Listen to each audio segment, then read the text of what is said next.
I would advise my 17-year-old self to be less stressed, for sure, and be confident and don't be afraid to take any risks, because life is about risks, and at the end of the day, if we don't get out of our comfort zone, we are not going to be able to succeed.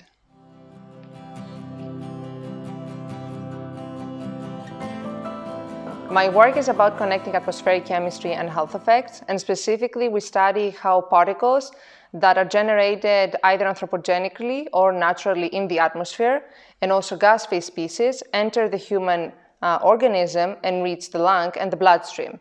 And we study how these species affect our human health, and especially whether or not they cause oxidative stress.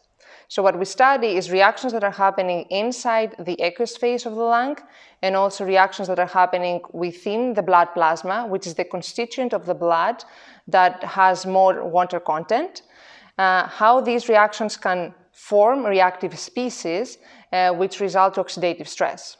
So in order to do that, we use both models and experiments, and I personally do experimental work on the side of plasma research, and I do modeling work using kinetic models on the side of the effects in our lungs.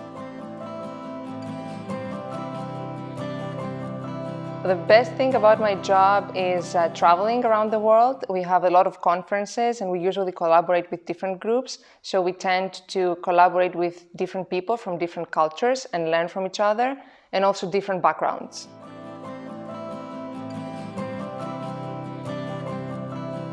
The most difficult thing about my job is definitely the long hours. Academics and researchers tend to have extremely long hours. We usually start early in the morning and sometimes we finish very late at night.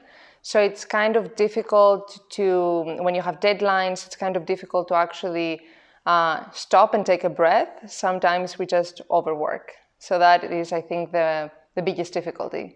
And the fact that we have to travel a lot and we don't stay in the same place for a very long time. So we do create a cycle, like a social cycle, but then we have to leave that behind. So I'm an environmental engineer. I did my undergrad in Greece at the Technical University of Crete, and then I moved to do a PhD in atmospheric chemistry in the United States at Harvard University. And then I came here, and now I'm working more towards the health effects aspect. So I started as an engineer, became a little bit of a chemist, and now I'm moving towards the biological aspect of things.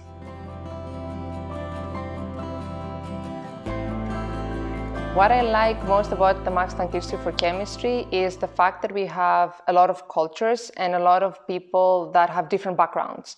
So we can collaborate with people that are biologists or chemists, and because everybody is under the same umbrella, we can collaborate very closely. So if we need something, we just knock the door next door, and we just ask a question, or we share instrumentation, we share knowledge, and it makes the science advance, and it makes our job more interesting.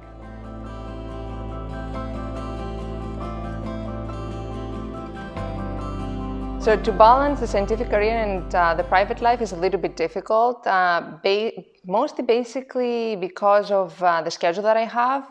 I work too many hours, but in order for me to achieve a balance is to have people around me that understand my work.